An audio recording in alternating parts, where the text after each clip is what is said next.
Hello, everybody, and welcome to Wrestleview Live number 118. My name is Roy Nemmer, of course, of Wrestleview.com, and I am not alone. I am with Wrestleview royalty, literally. Whoa. I am joined by Oh, none nice. other than Mike Tedesco, our Raw recapper, and of course, the future first inductee into the Wrestleview.com Hall of Fame, Mr. Wow. Adam Martin. Oh, I thought you were supposed to talk about me. Well, you might be the second inductee or first, depending. I'll talk to Paul and we'll see what we'll do. We'll kick things off actually with Mike. Mike, how's it going? It's going all right, Roy. God, I'm struggling with the effects of the flu, but other than that, I'm just coming off of recapping a pretty decent Royal Rumble event. I mean, not the best that I've ever seen for sure, but not a bad one at all. And it's just what a treat to get through this very long week of battling the B positive strain of the flu. To sit here and chat with what I consider to be WrestleV royalty as well, Roy Nemmer and Absolutely. Adam Martin, uh, Wow. the two greatest things to come out of WrestleV for sure. Thank you, thank you. I can attest to that, as long as Paul's not watching. Uh, and Especially if Paul's Adam, watching. there you go, even better. And I mean, we mentioned Adam. Adam has not been here. Adam, you joined us last. Was it WrestleMania? Was it the Vince news? It was I did the Vince news, but I did the Rumble with you, and Mike was in the hospital because his child was just being born, and I didn't have any idea that he was even going to join us. I was shocked, and then he joined us. That was awesome. It was great. And then, unfortunately, Mike is feeling absolutely terrible this evening, and once again, he's stepping up and sucking it up, and we appreciate it. So, hope you feel better, buddy. Trying. We're trying. We're getting there. Uh, Talking about feeling better. I know it's Royal Rumble, and we're gonna get to that. But from somebody hoping to feel better to another person that's probably hoping to feel better, Vince McMahon. We got to start with this, guys. I know. Gone from WWE and TKO. News broke out about 24 hours ago now that he's gone because of the. I mean, can we even call it alleged accusations? It's alleged because it's a lawsuit. It's and of course there's a presumption of innocence until being proven guilty. And honestly, he's I mean he's not like they're not trying to send him to jail here. They're just basically they're saying he's a deadbeat that like reneged on his NDA, and now they're just spilling everything of what happened. Um, It, it yeah, was it was crap. nasty. Did any of you read this 67-page report of what Vince McMahon did? Um, so yes. Because with the flu, I've had a lot of time on my hands, and I read this whole entire thing. Well, at first, what was weird about it was Roy. I saw like the initial article, but it was paywalled because it's the Wall Street Journal. And then I'm trying to remember who was somebody that I follow on Twitter immediately grabbed it, added a different archive site, and posted the full thing.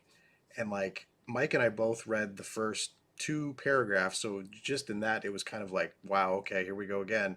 And then as I started to just go through it, I was copying and pasting and sending stuff. I was taking screenshots, sending them to Roy, and then the screenshots of the text messages came out. I was like, oh my God, Roy, look at this shit. And we were going back and forth for that day that the article came out. And then I just started seeing a bunch of X accounts. I'm gonna call it Twitter for the rest of my life. Um, Sharing, different snippets of the actual, like the lawsuit, like the breakdown of how the article was written. So there was the screenshots, the actual like breakdown of the lawsuit. I mean, everybody was when the John Laurinaitis stuff and the Brock Lesnar stuff. I mean, it just people were pumping out stuff that day, and it was it was trending, and then all the major media outlets started picking it up, and yeah, it was completely wild, and you couldn't get away from it. I had people emailing me, texting me that I've hardly ever talked to, going like, "Oh my God, did you see that?" And I would just have the same response of like, "Yeah, it was absolutely." I mean, there's no words. It was. Yeah. No. I mean, The stuff that this guy is into is actually next level disturbing. I mean, like you know, the whole world is, you know, kind of wrapped up and entrenched in, you know, the Epstein list and all the different billionaires and, you know, world leaders and influencers that were, you know, going to this private island with this guy, you know, Jeffrey Epstein, to engage in debauchery unlimited, you know, with girls of a certain age. Um, but it's like WWE has their own like little mini Jeffrey Epstein thing going on here, and the fetishes that Vince was executing on this poor woman, and the dreams and bizarre text messages that he was sending to her are next level disturbing and very degrading and dehumanizing. Like I cannot believe some of the stories that I read and those text messages. First of all, Vince McMahon texts exactly like my dad, you know, which is like just so. Well, not that my dad. Wait. Not that my dad sends me text messages like that, Yeah. but you know, like that same syntax of like the U and the, you know, like a space and then there's exclamation points, and it's like what?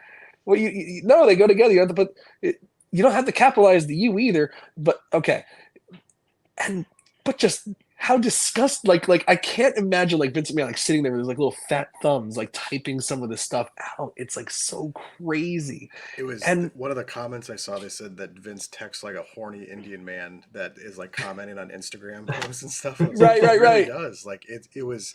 It reminded me of somebody who discovered technology at the age of like 62 and didn't really think out the fact that, you know, people will take screenshots of conversations and they will save this information, regardless if you're using platforms like, you know, people like using Snapchat think, oh, it goes away. And it's like, no, it doesn't go away. Like there's a lot of people that had to learn that the hard way. So it was wild to think like he was just blatantly doing this stuff. And then to see the fact that he was showing images of this girl to other people at like shows and stuff. So there's a lot of people that were very aware of this for a long time. Like it wasn't just like Vince doing this by himself. Like there's a lot of people involved. I think there's going to be, I mean, there was an investigation, but I don't know if this is going to be even more detailed. Well, it's not even just that he was showing the videos, that he was promising that, you know, certain people that this girl would have sex with them too. And you know, there's the allegation, you know, they don't mention this person by name, but the Wall Street Journal says it's a former UFC champion. There's only so many people on the roster that can fit that description, and I don't think it's Ronda Rousey. Or Matt Riddle. So yeah, or Matt Riddle. He's gone anyway. So you know, but not at the time. So so you know, like, oh, if you resign here, oh, check this out, you can have her too. Oh, baby, can you imagine all the guys that could have you? Like, what on earth? And then John Laurinaitis. Oh my God! Like, you know, that's the one that gets Victoria really upset. That's the one I've been hearing about all day, because she's like, I can't believe he did this to Kathy. You know, because she watches, you know, Total Bellas and Total Divas. So of course, Victoria is now a member of that family. You know, she takes it very, very personally, and that's the one that really got her. There was a picture of Brock Lesnar. I think, what was it, like the Zamboni, or not Zamboni, the tractor or something at SummerSlam 2020, 2021, whatever it was, where he came back, and there was a picture of Lesnar, and someone wrote, "It's crazy that this entire thing happened, and that's how we got Lesnar back." Type of thing. No, it was just him just coming down to the ramp and going face to face with Reigns at that SummerSlam.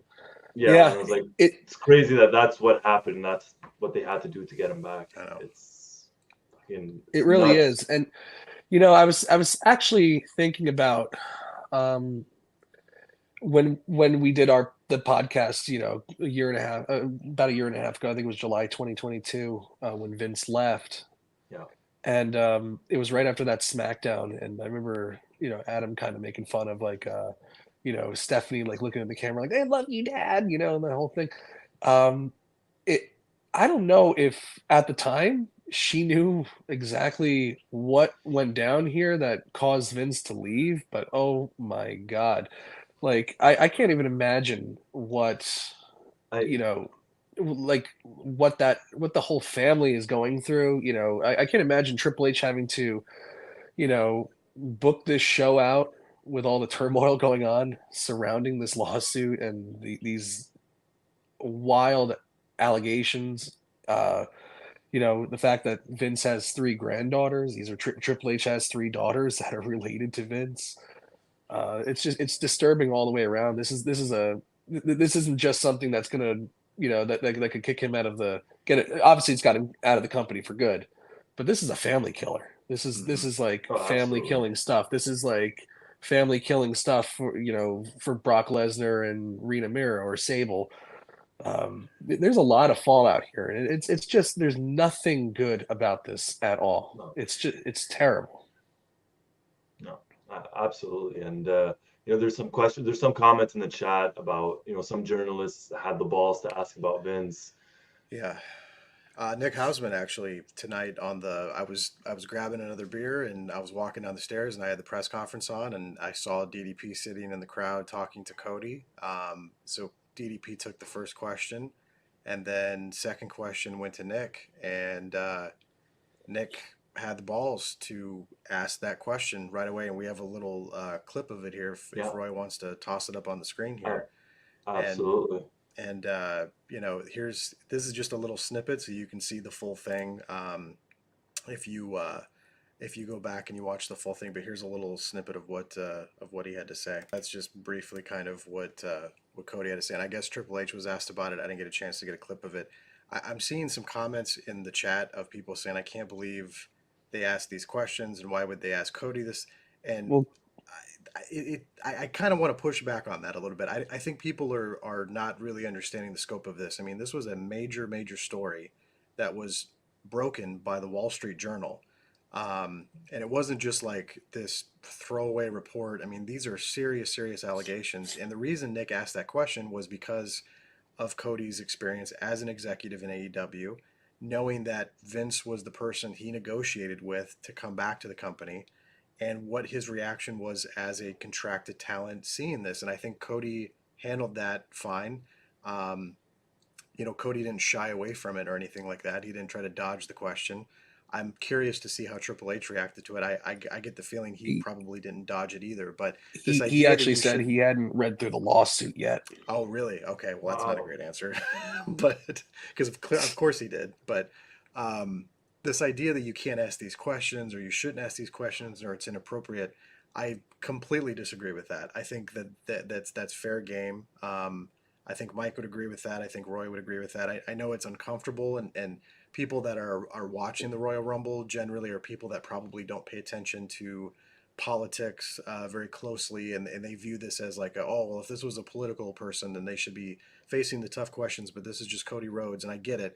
But when you're a company that is no longer in the same, Private.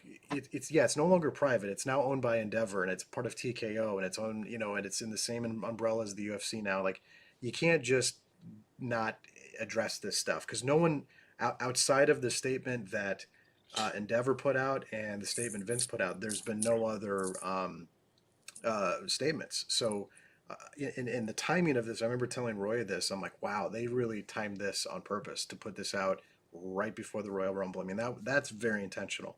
If there's anything you could get like upset about, it's the fact that the Wall Street Journal said, "Hey, I know what's coming up this Saturday. Why don't we just drop this story?"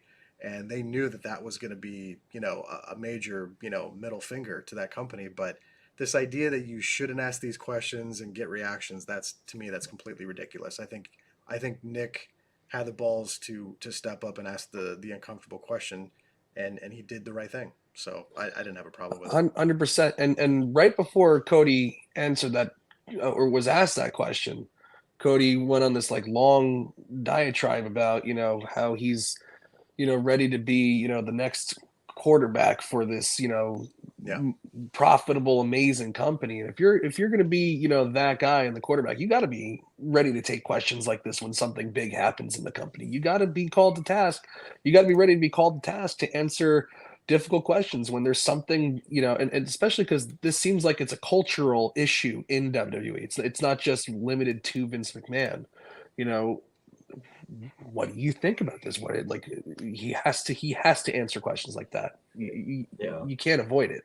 Yeah. No, and he must have known, like going up first in that press conference, he must have known, he's not an idiot, that somebody was bound to ask a question related to Vince, and he must have felt comfortable enough to know what to answer. Well, and actually, I appreciate that they even asked the question anyway, because I you know, like it just shows that, like, you know, how much the culture has changed under Vince, because like you know, number one, there would never be a press conference ever under Vince McMahon, but number two, if there was, it would be so controlled. It would be like those, like, you know, pre-game shows where the whole entire thing is still scripted and it's just like, you know, very sterile and nothing. Like, that's a legitimate question that needs to be asked. You know, I think back to that WWE backstage thing that they did on Fox Sports that was like supposed to be like, oh, you know, we're going in depth, and it really wasn't anything close to that. The times have changed big time in this company. I'm glad you brought that up, Mike, because I mean, I was part of the dark ages with Wrestleview, where they didn't talk to Wrestleview The and you know, media. wrestling media websites. Like, we were blackballed. If you were with a newspaper, if you were with a TV station or radio station, you would get interviews, you could talk to talent.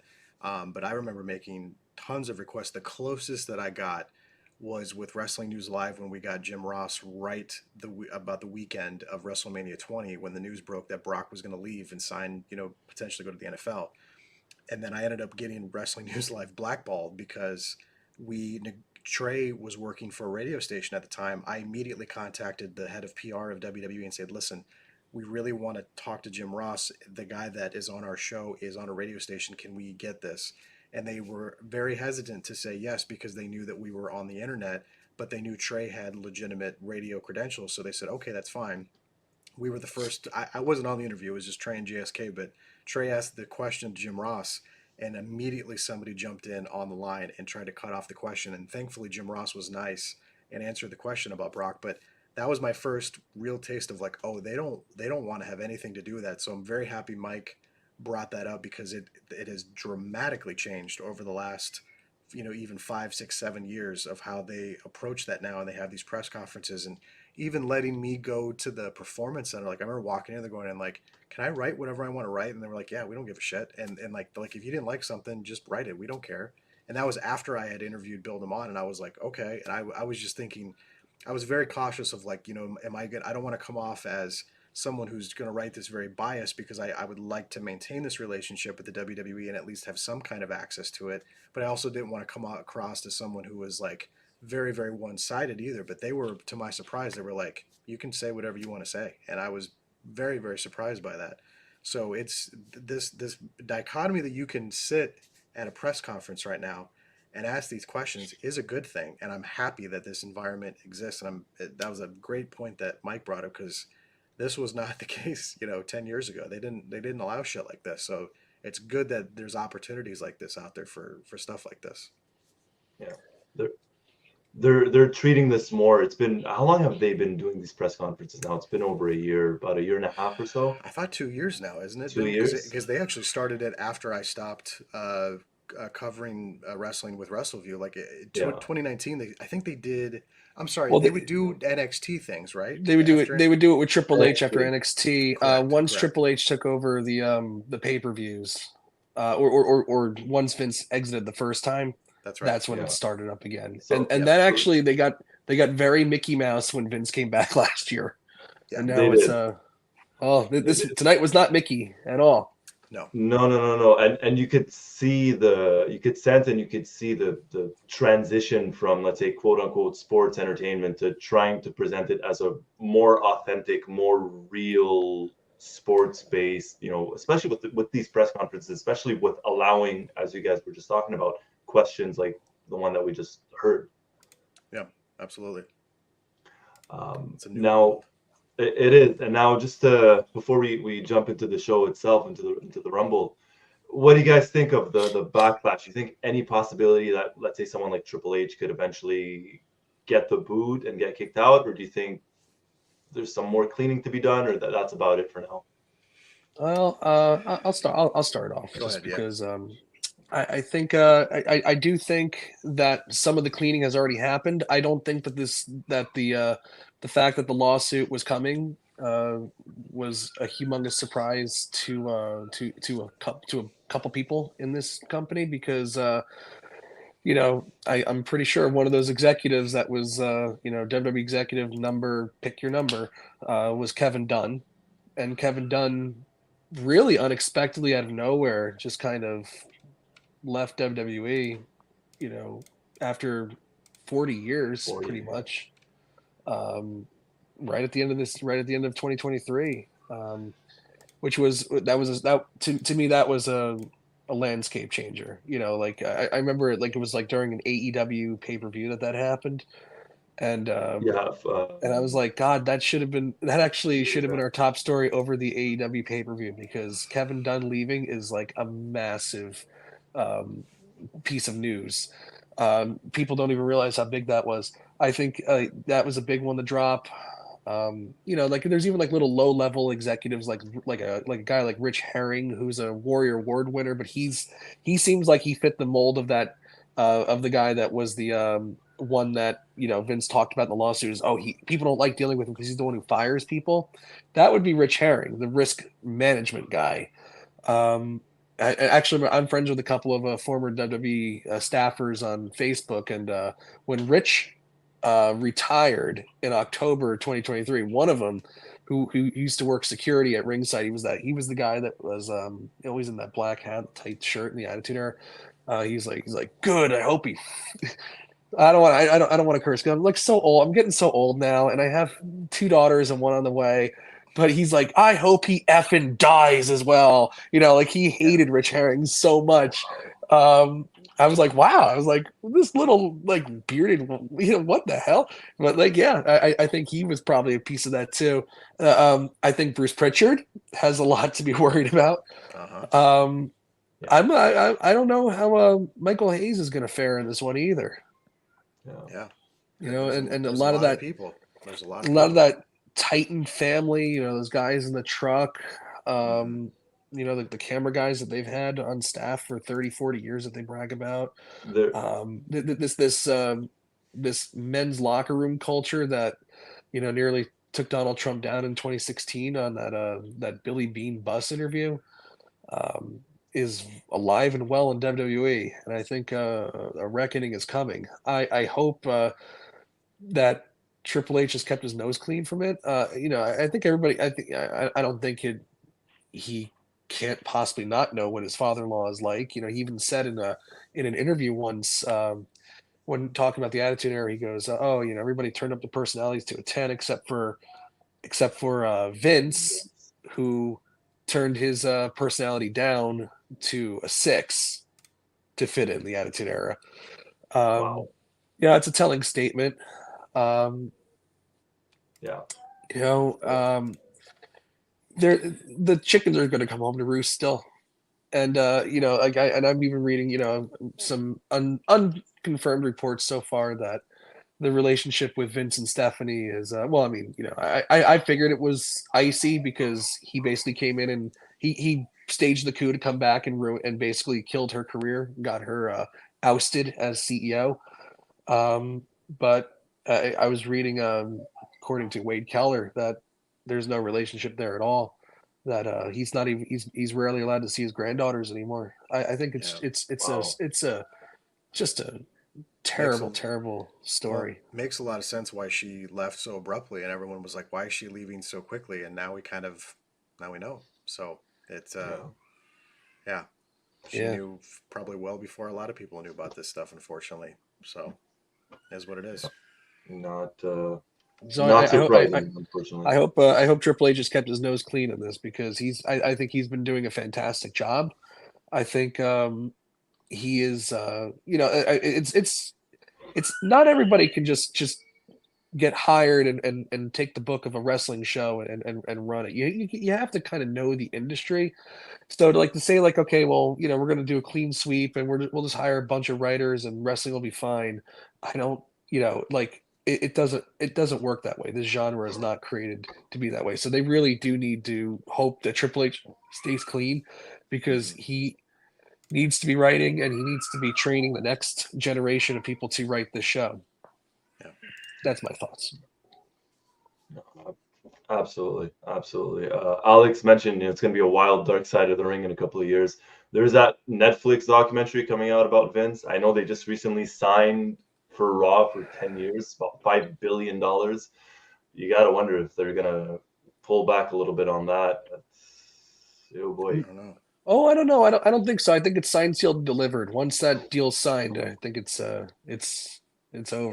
But I It's good to mean, go. they have an opt out at 5. So, Yeah, but they could. I by that point it'll be long blown over by then. I Oh actually think it's good. I think it's going to be great for wrestling. I think the WWE is going to be just fine. I think they nipped this in the bud. They did the right thing. They pushed him out immediately. Slim Jim held back all those millions, but they had their damn commercial on tonight. Yeah. You know, yeah. And they yeah, look, Vince is a problem.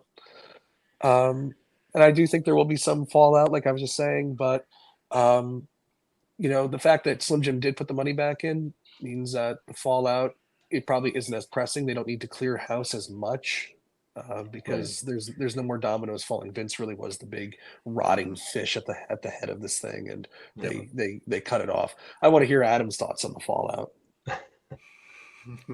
What? I, I mean, I, Mike said a lot of good stuff. I mean, the what was interesting was, as someone who's not actively covering wrestling, from an outside perspective, to watch Vince find his way back in after we had the conversation a little over a year and a half ago of kind of just thinking like, oh, the book is closed on Vince and this is over, and then to see, the Gomez Adams, evil villain show up with the scary mustache. I remember I was exchanging texts with Hunter and Tom, going like, "What is this dude like?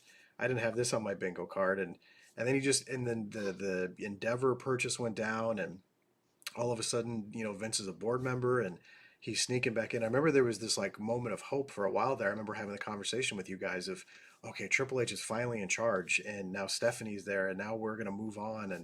And then, but Kevin Dunn was still there, and there were still some people there that were still in the mix that have always been there. And then Vince, his influence came back, and I remember Mike talking a lot about that, about how he noticed it almost immediately on television. Um, yeah. and you could just sense the change. And then watching tonight, you can just see that Vince and Kevin Dunn and that old guard have just nothing to do with this presentation. There's still some elements. There's still the shitty 3D graphics that I think need to go immediately. But I liked how the show opened with like Triple H being backstage and being interviewed and hyping up the crowd and stuff, and following guys from backstage through the entrance tunnel as they walk out, and there was some subtle things. I mean, it's still not entirely different. I mean, the presentation is still relatively similar to what I remember, from as long. I mean, I know obviously it evolved in the 80s and 90s and the Attitude Era, and then it became what it is now with this really, really overly polished presentation. But the commentary sounded way different. I mean, you could just tell there was Yeah. no general in the ear going like, "You can't say that fucking word," and "Shut up, Michael," and there's none of that stuff. There's just a lot of free flowing conversation. Some people may not like it so much. I know there was a lot of people. I was being an asshole by doing this, but on X tonight, I was keeping a checklist of stuff I saw on that people were upset with. And the first thing was Hulk Hogan doing the voiceover for the intro, and then the second thing was Pat McAfee being welcome back. And there's this Yeah. weird thing going on about the fact that Pat McAfee had Vince on a show many years ago, and how dare you, humanize this person. But this was like 2 years ago before any of this stuff came out. Um, and this idea that like it's Pat McAfee's fault. And I'm just like, what? There's one consistency with wrestling Twitter that will never change, and it's that shit. And it just never they're never going. They were criticizing CM Punk today for drinking Starbucks. He was showing a photo of There you himself go. watching the '94 Rumble, I Or think. Brett and Luger. Yeah, I Brett saw that. Luger, and there was a Starbucks cup, and they were like, "How fucking dare CM Punk drink Starbucks?" I'm like, "What? What is it? Just Yeah. there's people that just live to be, it's that creepy crowd of loving to throw rocks and stuff." And it's interesting to observe that as someone that's not, involved in a day to day like I was for so long. But um, the Vince stuff is just absolutely wild. It's some of the shit that I was sending to Roy, and I was like, "What the fuck am I reading?" And I was sending this to, like, friends and stuff that knew I was kind of like involved. Or like, "Did you see what Vince said to this girl?" And it was just so wild. What? And we can't be totally shocked at the same time, because I'm sure Vince got away with that for a really long time, and there was always kind of backstage murmurs about Vince and the fact that he was not faithful to Linda, and there was a lot of rumors that you would consistently hear over the years, and there was a lot of stuff that people would try to dig up, but there was always this like kind of like umbrella of like, well, but he did this and he created this world and blah blah blah, so he would always kind of get a pass a little bit, but it's not happening It's anymore. no. But maybe we'll see a real rejuvenation and moving on. But there's also a lot of people I read that said they almost regretted watching wrestling, and I'm like, but we had no idea this stuff was going on. So this idea that like we have to take ownership over something Oh, that we had nothing to do with is also No, very no, odd to me no. as I'm well. I don't. tired of everybody thinking, "Oh my God, we have to be retroactively moral." Like, just Yeah, I'm not a big fan of please that stuff either. Like stop, No. I know that's stop, part of I know that's stop part of like culture now. apologizing Yeah, for everything. it's For part of God's Yeah. culture now, and sake. I think people mean well when they say it, but I don't think they're thinking it through when they say it. If that makes sense, where they just they're in the moment and they feel remorseful and they feel.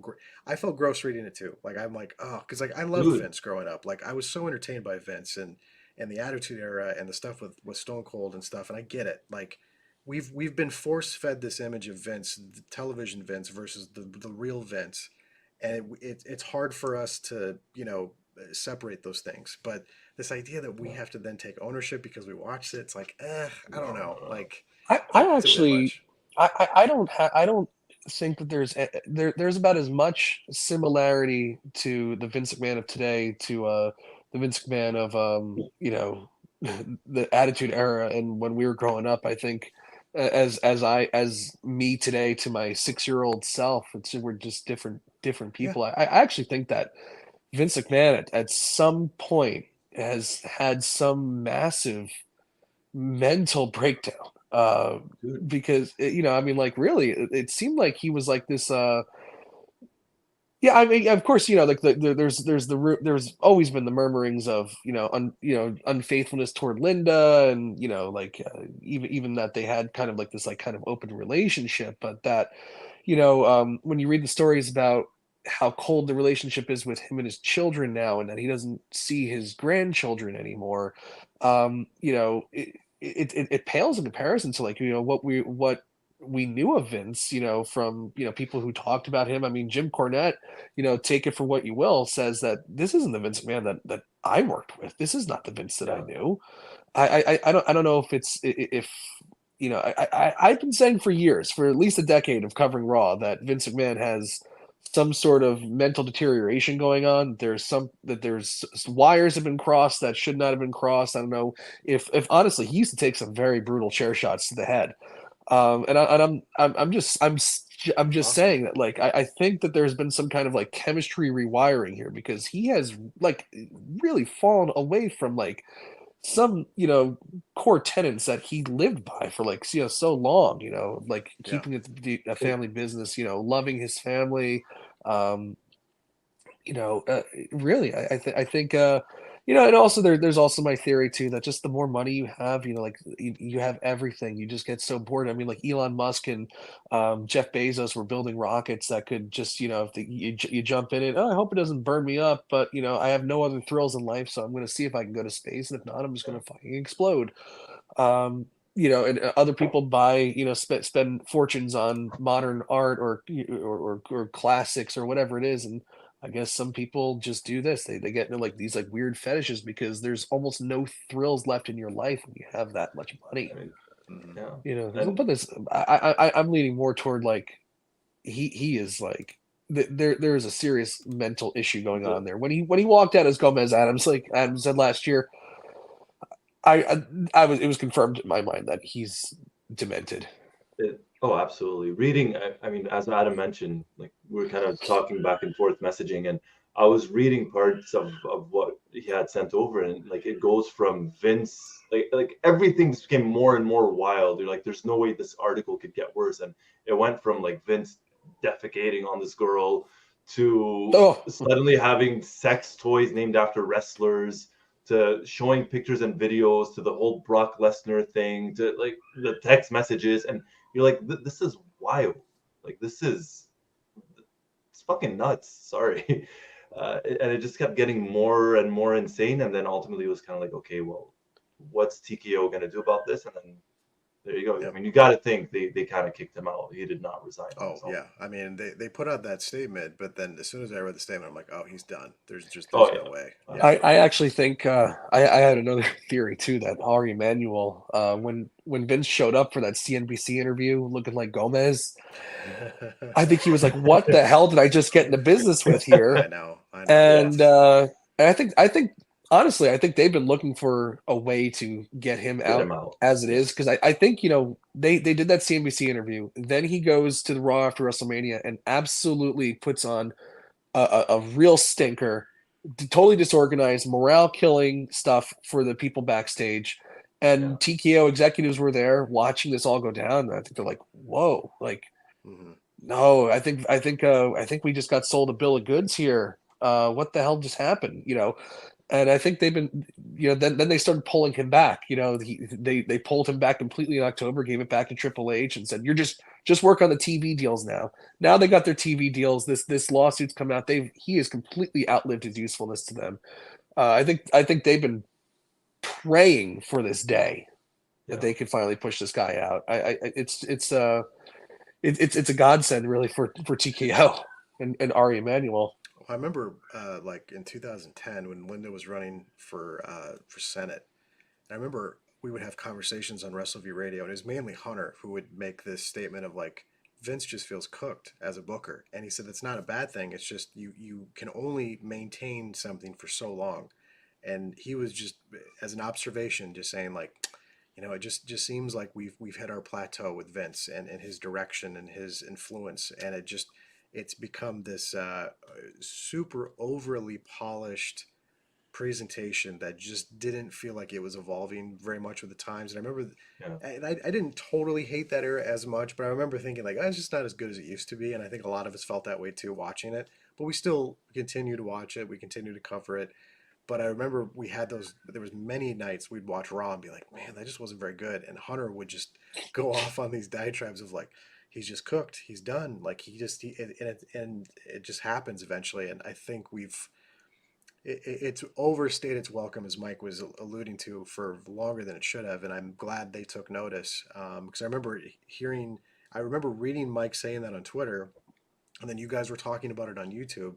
I remember Mike, you went on this big rant about it, and then all of a sudden, like how long did it take from that show to then them rolling back to Triple H? Was it like a couple months, or was it like a couple weeks, or how long did it last It, for? It was 6 months because up until September, wasn't it? Wow. Okay. he took over, he took back control After um, WrestleMania, the after night after. WrestleMania, and then as soon as the TKO deal was done, they pulled him right out. Okay. Well, I Like, mean, which was September. So from April That to was September, September. October. So yeah. that's exactly how it happened. They were like, "Oh no, no," and of course, you can they signed that deal for TKO watching the product and how red hot it was, with Triple H Hmm. last year. I mean, that was a phenomenal WrestleMania, that WrestleMania 39. And, the crowd was 2 nights in a row. They were way into it. Then the next night he comes in and then you can see the product, deteriorating. And Yeah. and of course, I'm sure all these people are social now. They read the stuff online and you can see you could see the tides changing. Oh So yeah, for sure. they Absolutely. made the right call. Well, Obviously they made the right call, but yeah. I mean, one thing's for sure, and I know he probably didn't want it, but Vince will never be in the Hall of Fame. So No, that's not that's happening. probably So yeah, it's not gonna happen anytime soon.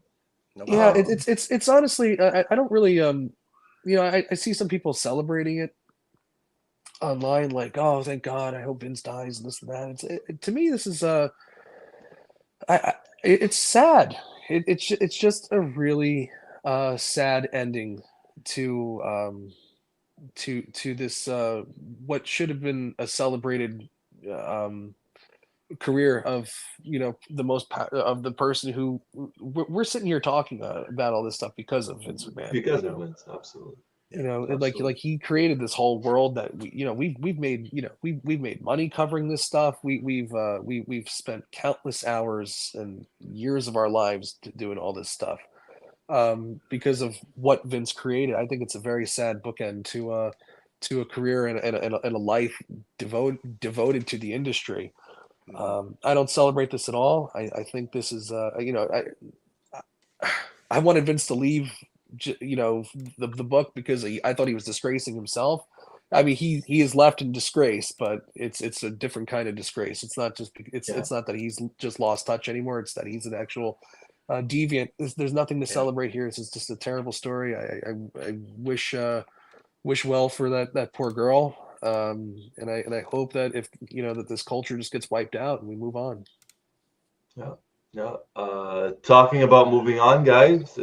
We're transitioning to the show itself. By the show itself, I mean Rumble. Or any final thoughts about Vince before we do that? It's all good. There's just nothing to say, man. It's hard to encapsulate. I mean, I kind of feel the same way Mike feels, where I hesitate to get too sympathetic, because obviously when you read that shit, you start to have a real disdain for somebody, Of course. especially how that woman was treated, and the fact that it was just kind of it was done so casually, and then you're just like, ugh, like you feel gross. And then especially I know it's cheesy to say this, but Mike knows what I'm about to say. When you become the father of a daughter, it hits harder. It just does. And I think back to like how fucking dumb I was and all the dumb shit I used to say when I was in college, and I would think things that as you age and you get older and you mature, you realize, damn, that was really really stupid. But when you have a daughter and Yeah. then you see stuff like that, you're just like, my God, like it's terrifying to think that could happen to your daughter, or your sister, or your mother, and it's gross. So I think we're all ready to move on, and we're gonna get that. So there's a new chapter starting. Yeah, and the fact that she was somebody's daughter and she had just Yeah. lost both of her parents and Yeah, she she was at a lost both really parents. vulnerable state. Yeah, It just makes it even more heinous. So yeah. yeah, I mean, it was hard not to think about my girls when reading that thing, and yeah, there is something when you become a parent. That's why Yeah, I it's don't even true. want to curse anymore. It's like, oh my gosh, I do, but but fuck it, Hey, yeah, fuck it, yeah, I'll whatever. I'll curse for you, Mike. No, don't There worry. you I'll curse go. for There you. you I'm go, not a Mike. parent yet. Gotta let it out. There you go. So talking about letting it out, let's let out all the good stuff now. And by good stuff, I mean let's start off with a good thing. What was your favorite thing about the Royal Rumble?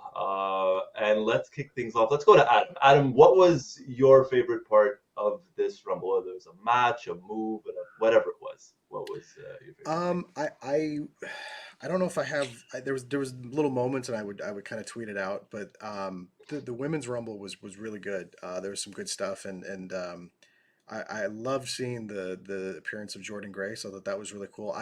Mike and I watched her at All In when she was just kind of starting, and so it's cool to see her rise and stuff. But um, I can't really pinpoint anything specific, to be honest with you. Like I could with like the WrestleMania shows I would do with you guys, and I would have like a moment.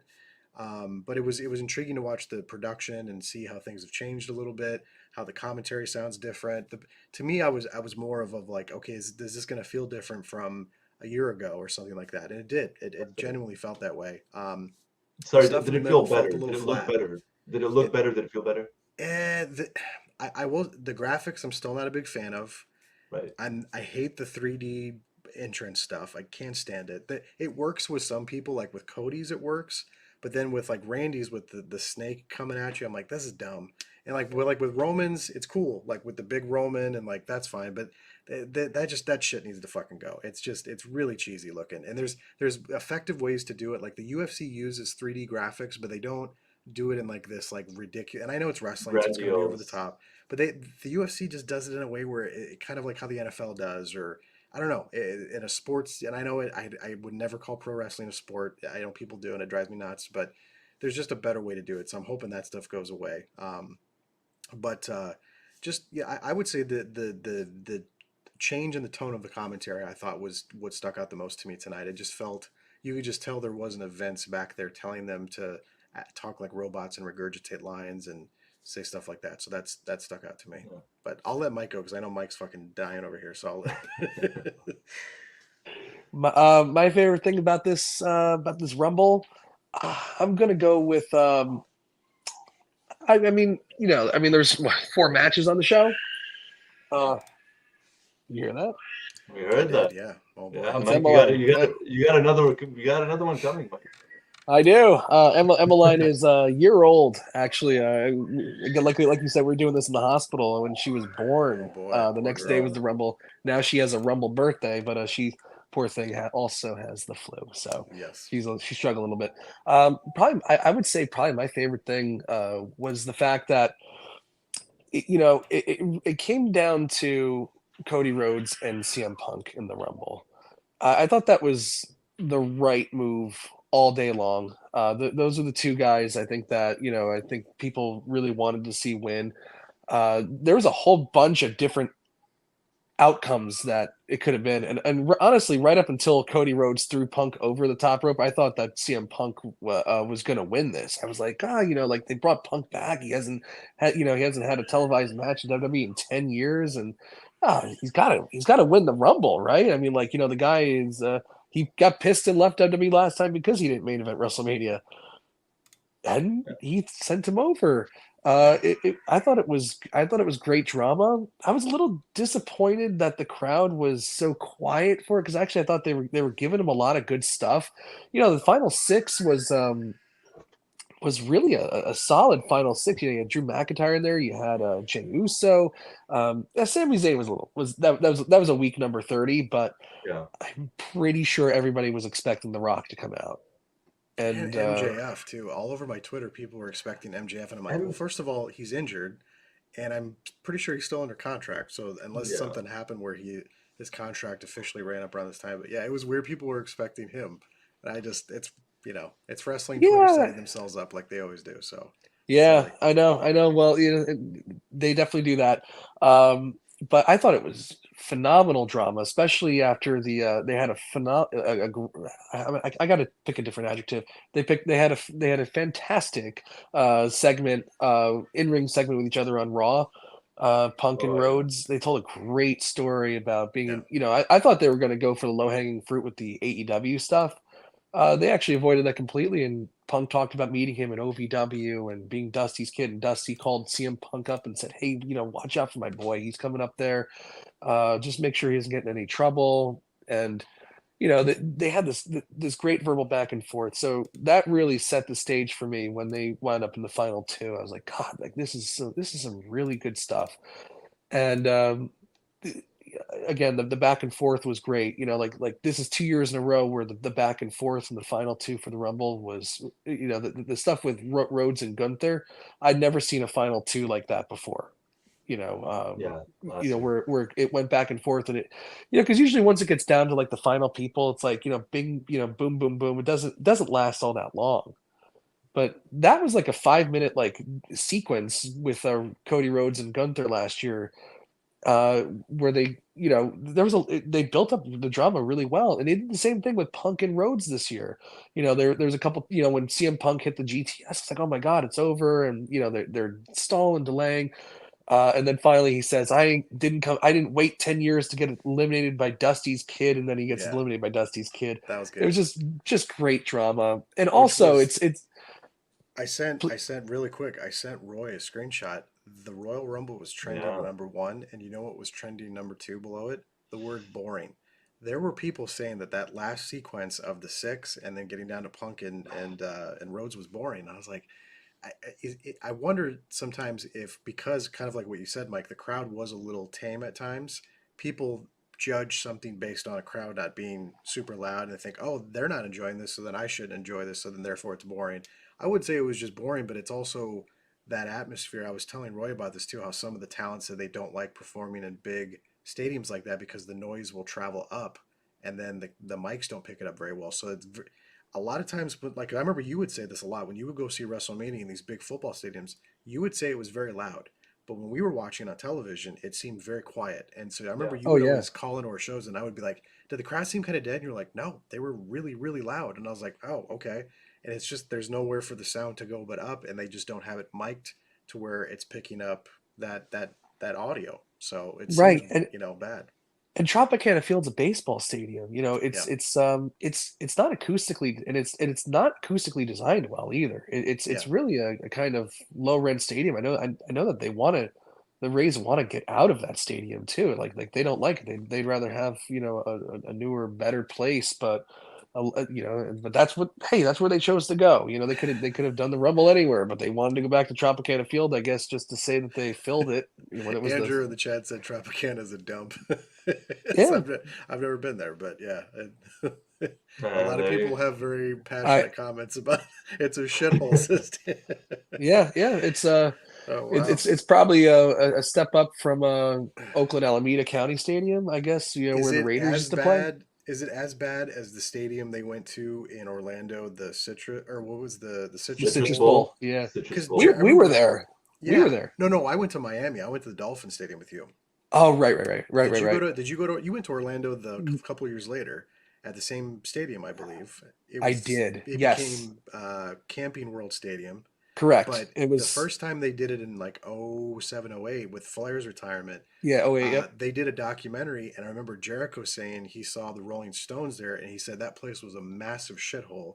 And then when he went to see them doing the WrestleMania setup, he's like, they cleaned it up, they made it look nice, they painted things, they put up palm trees, they made it, you know, seem like Wow. it was this really They nice covered stadium, but it they was covered the not. cracks. Yeah, they Yeah. basically they made it seem on television like it was this nice stadium, but yeah. It wasn't nice when I was there. No, it was Yeah, not a okay. nice place. I figured, yeah, because I've always heard that about that. The Dolphin Stadium was great. I thought that was a great atmosphere for Mania. But I remember you said that about Orlando that it wasn't very nice. So No, it wasn't, and the Trop's not nice either. And I think yeah, part of it probably did get lost in the in the ceiling, So, because it was never like truly loud. But I mean, like you know, the one thing, because Victoria was watching it with me at the end, and she's like, "Yeah, it seems pretty quiet." I go, but look at all the people. They're standing. yeah, Everybody was on their feet. You yeah. know, and you know, and also they all have their goddamn phones up too. You know, Oh yeah, everybody has a phone up trying to record. You know, the end. So it's like they're waiting for the end. And by the time Cody Rhodes won it was loud. But yeah, that sequence was definitely, you know, not mic'd well. But I boring. I don't think boring at all. I no, I thought it was great. I really like, you know, especially if you've been watching the shows, like it was great drama. You know, again, I really think that some people were expecting something big in the number 30 spot. And honestly, some of the worst things that I think some of the worst sins that Vince committed, booking wise, was not creating compelling stars over the last decade and filling the Rumble with surprises because so many people weren't over. yeah, That now when Rumbles don't have surprises, and like I mean, they said the same thing about last year's Rumble too. Only Booker T was the only legend that came out. yeah. That it was boring because there was no surprises. It's like the Rumble's not supposed to be about surprises. It's supposed to be about who's going to go in main event WrestleMania. Like we got to get back to like conditioning the fans to that. I saw one person hypothesizing, wouldn't it have been better if Punk returned in this Rumble as a complete surprise? And I was like, no, that would, I just you would have all this build up for the Rumble and the 30 guy, and yes, it would be like a moment. It would be a moment, but then him be at the end with Cody and not having the promo and the backstory, it just wouldn't have. Yeah, I don't know, but I think people just get ahead of themselves and they just want it a certain way, and it's just yeah, it is actually funny you said that, Mike, because I remember when I did the show last year, and that was the same sentiment. Oh my God, worst men's Royal Rumble ever, and it's like every year it's just like oh the worst whatever, the worst whatever. Yeah. It's like I know I don't think it was the By the way, worst one ever, last but year's was probably one of the best I've ever seen. oh yeah. yeah, yeah. So Oh It's held up. I watched it again. I was like, oh, that was a damn good show. Wow. yeah, just how it no. goes. Yeah. People are always gonna bitch and complain, right? No matter what. Yeah, it's wrestling fans. There you go. There you go. But yeah, no, you know, one of the things that I enjoyed the most, I think must have been probably Bayley, believe it or not, Bayley winning the women's match. She never, you know, unlike Charlotte, unlike Becky, Bayley's kind of always never really been in the spotlight, so to speak. Never got a WrestleMania moment, never won a Rumble. And you could tell the crowd was really into it when she Yep. won. Like they were very hyped for it. They were very happy. And I was glad to see it. Someone had a comment earlier about how, you know, kind of their favorite moment was the fact that they didn't have to bring in like 30 legends or 30 women legends just to fill up the Rumble match, which is very true, by the way. But at the same time, I think Adam, you messaged me this during the show. It was kind of like, who are some of these women, or the fans are not reacting to them? Like it was Oh was my odd. God. Partially that's me being more casual, but then I also posed the question. I'm like, are all the NXT gimmicks like 90s gimmicky shit where they have like props? And some people said no, that's just them being over the top with their Rumble entrances and stuff. But a lot of the NXT girls either didn't have, like, I had no idea what this person was doing, or they had some weird prop, and I'm like, okay, like it just, I don't know. It was I, like Chelsea Green was great. But there was a couple moments where some of the NXT girls would come out, and I would just be like, "What is this character? What is it doing?" And like it was. But I'm also extremely Well, casual now, there, so well, actually, it was really sad. There was only two. I think there's only two NXT girls in it. The rest were from NXT, but I know. they've been on the main roster for a while.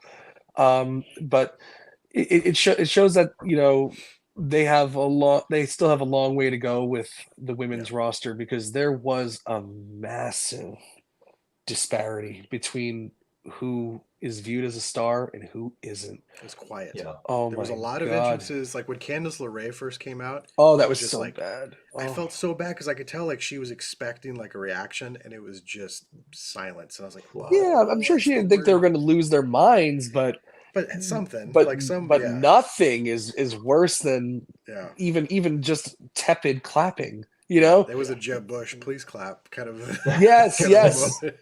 It's just, Oh, it's oh just no, Yeah.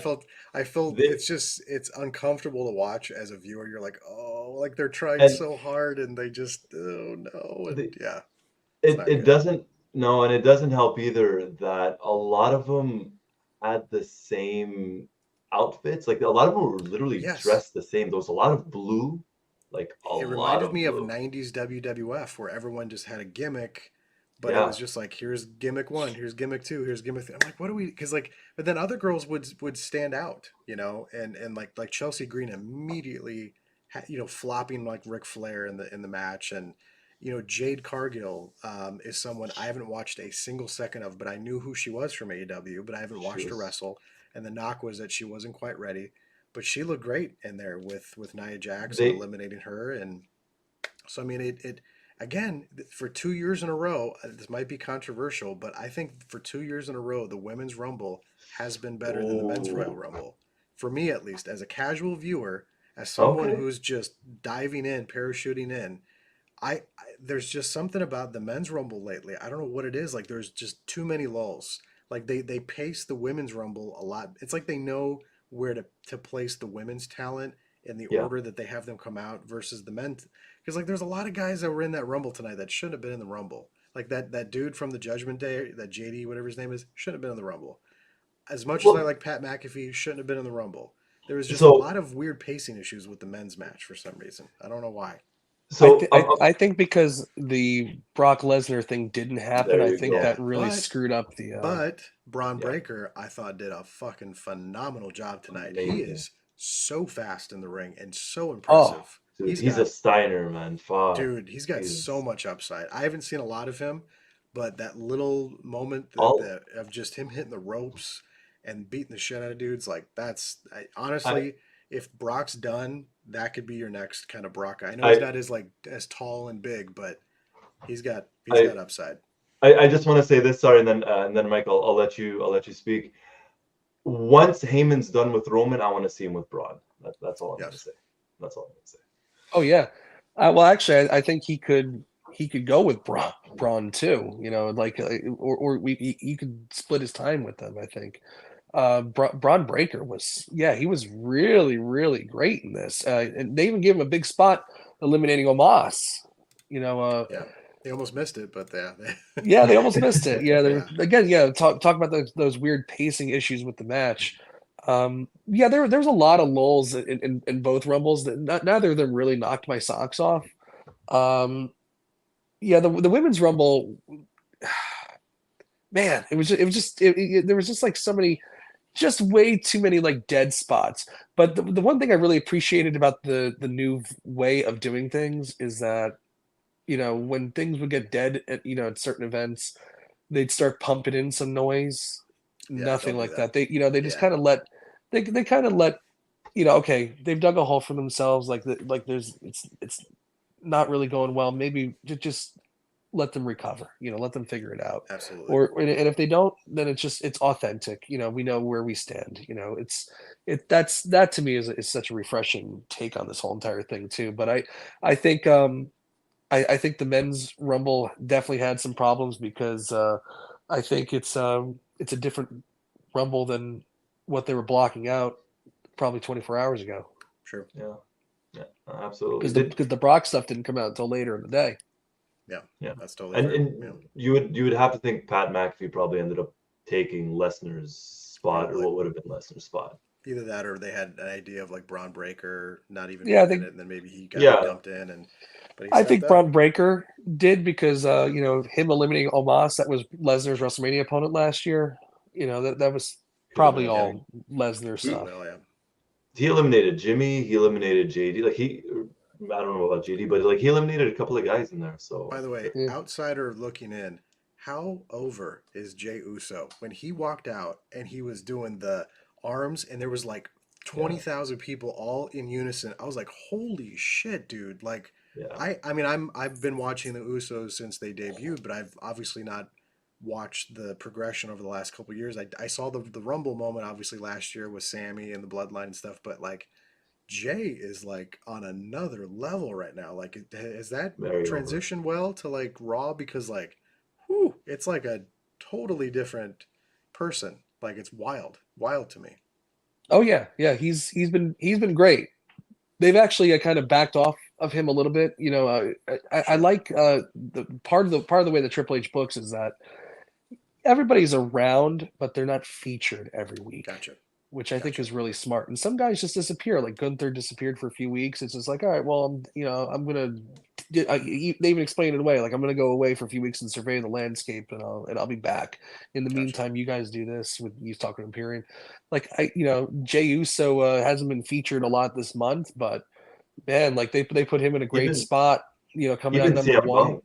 CM Punk is like shows up once every 2 weeks. Yeah, He's that's not there pretty every Right. week. Yep. It's the overexposure thing is they're doing a much better job with that That's good. than they were That's under good to Vince. hear. Well, it's because they actually have some stories that they're sticking to and that are planned out in advance rather than just like we need something for tonight. Yeah. You do this again. It's like Yeah. very So very frazzled. uh, So about the Rumble matches, questions, and actually it's the same question to both of you, but a little bit different. First question is, did we get the right winners for both matches? And the other question, a little bit more so maybe for Adam. Adam, as someone who's kind of in and out, not watching every week, and now we're probably going to get another Cody versus Roman. Bear in mind, Roman's been champ for over 3 years. Do you think this is the right decision?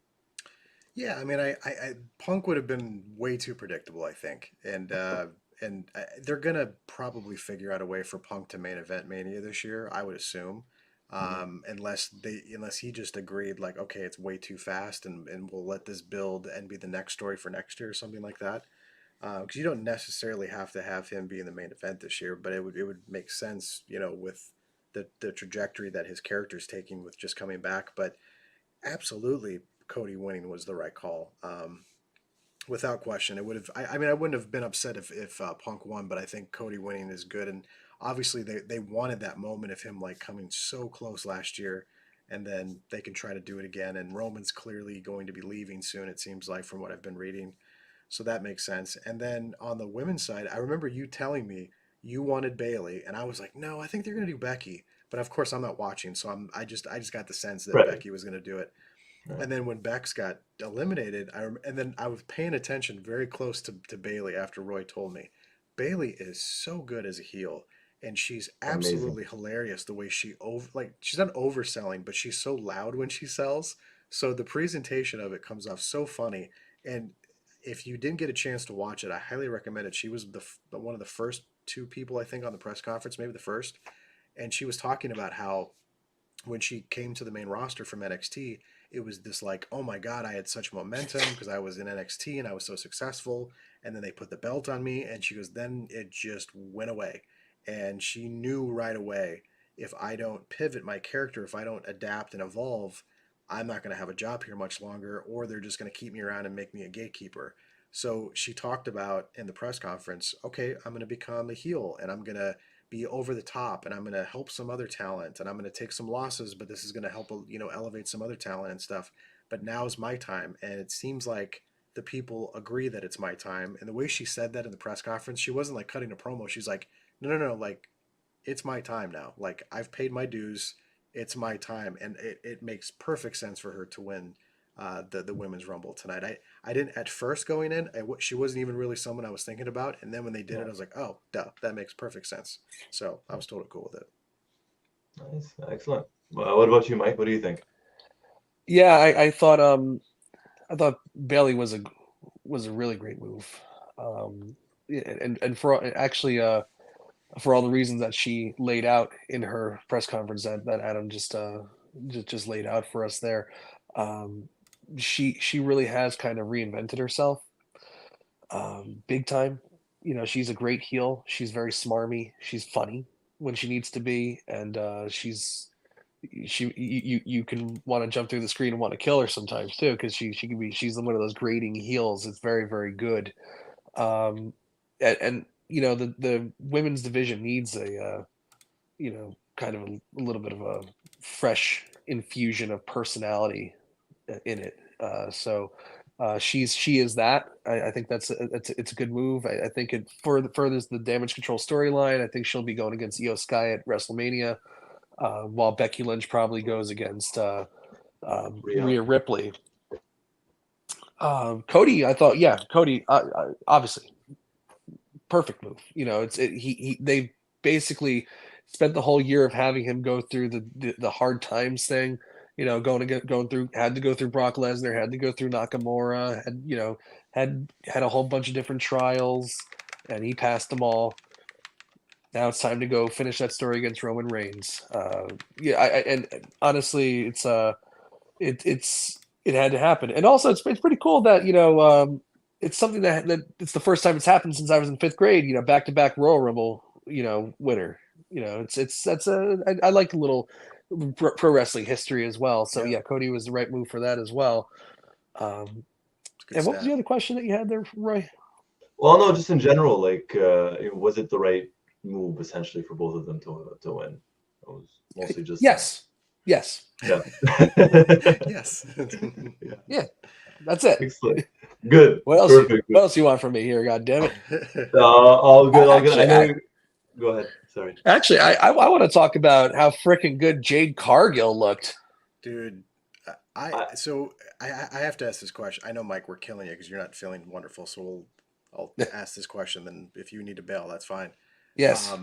I have not seen a lot of her in terms of like I watched one match she had in AEW, but I always read there was kind of a knock on her that she was like almost there but not quite there, but they put the belt on her in AEW. She was the TBS champion, I think she was at the time or something like that. Yes. Yeah. And then I was reading that when they had signed her to the WWE, they kind of got a look at her in the ring and they were like, uh-oh.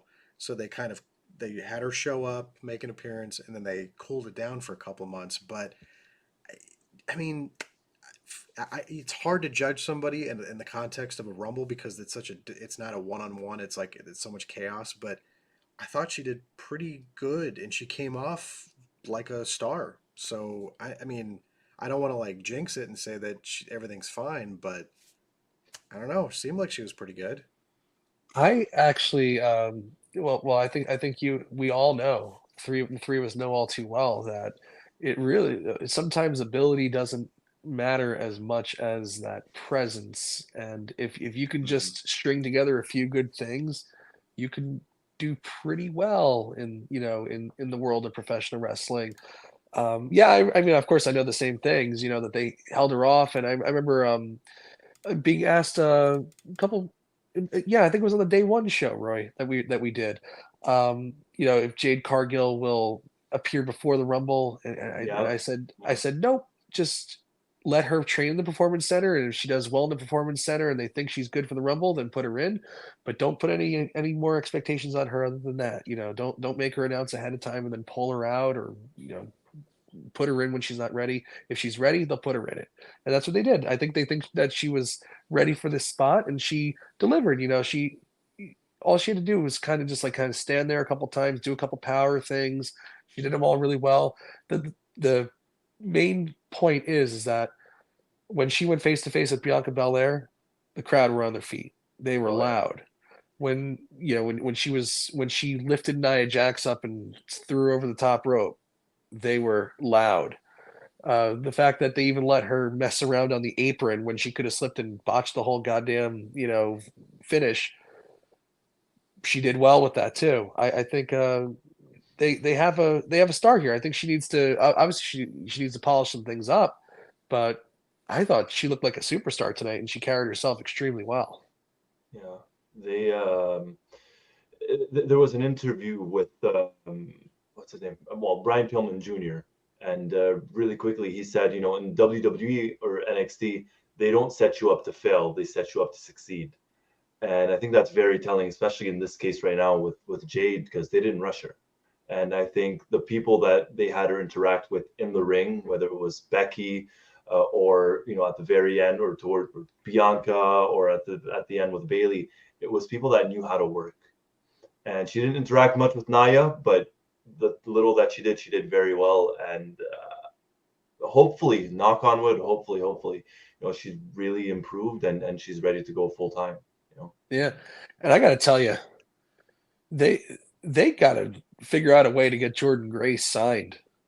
She was phenomenal in this. She looked She great. looked She like looked, a legitimate She looked great. superstar. she looked like she She looked belonged. bet she looked bet yeah, completely looked like she Yeah, belonged. She looked like way she was way over and way more crisp than some of the people that have spent years in development I there. know. It's When she was shocking. going against Ivy Nile, and I think they were trying to pair them up early to show like, oh, Ivy Nile is WWE's Jordan Grace. Oh, no, it's not at No, all. And there is no comparison at all.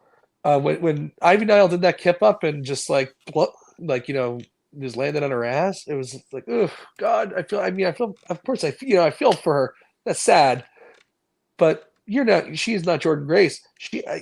Maybe more the Zoe Stark, because Zoe Stark seemed pretty. I had some very high praise for Zoe Stark. I haven't seen a lot of her work, but everything she did tonight looked good. When she had offense, it looked good. When she was taking bumps, it looked good. Like she felt like she was more on par with Jordan than some other people. But Yeah, yeah, it was very surprising that there's this knock of like, oh, you're in TNA, but I don't know, because they said they're not done doing that. She said this was just the beginning, so maybe there's going to be some agreement. I don't know what that means necessarily, but maybe some um, crossovers. yeah, maybe more crossover stuff. But yeah, it I was don't think cool. that's a bad thing, and it's also a good way for other people to get send some people over there too to get some seasoning as well and some Absolutely, different experiences.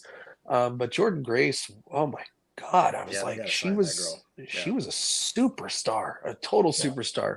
And I just although I do wonder though with her bodybuilding stuff, I don't want her to get like popped on anything, but because she she did they're transform her body. She they're did they're a lot. they're a I know. little extreme because I remember the very first time I ever heard of Jordan Grace, she appeared in some backstage segment at Great Balls of Fire, the pay-per-view.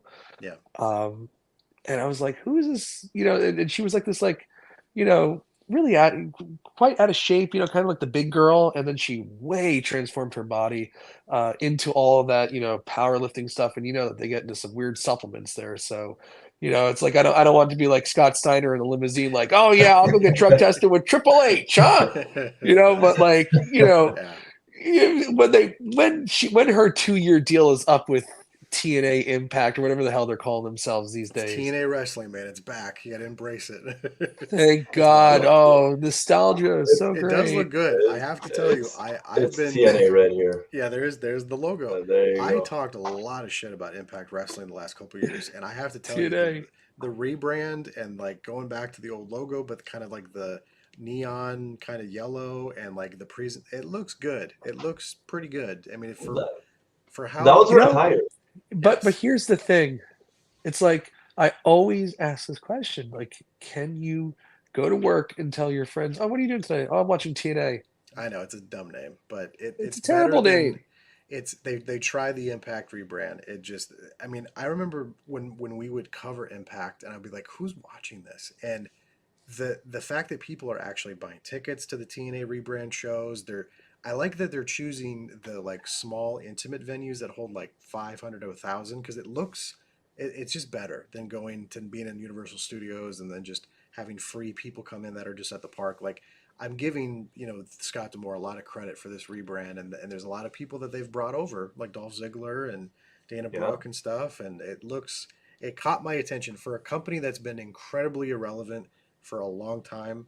They're doing good right now, so I gotta if I was gonna shit on them before, I have to praise them when I think they're doing something good. So Oh, it's well, I better. mean, they have a superstar in Jordan Grace, and Absolutely, this was a very great night for TNA. absolutely. Really, it really Yeah. was, and even the fact that when Naomi came back, they played into the fact that Jordan Grace beat her for that title that she holds, Absolutely. and and when they went face to face, the crowd knew exactly what the hell was going on there. I know that's wild. I Very, know it's just good stuff. It was that women's rumble really was a very positive it was better. piece of the show. It really was. I think you're right. I think it was better than the men's. It was better. It was better than the God men's for damn sure. it! God damn it! Bitch. I want to argue. Damn it! You know what? It's because I have the flu. God damn it! I I know. can't. We'll argue when we have Adam back for WrestleMania. I'm I'll kind do of putting Adam on WrestleMania. the Yeah, spot. I'll be There ready. you Yes, go. and I'm going to be Acknowledge. 100%. I'm going to stay away from my kids for 2 weeks so that I'm ready for Quarantine Adam.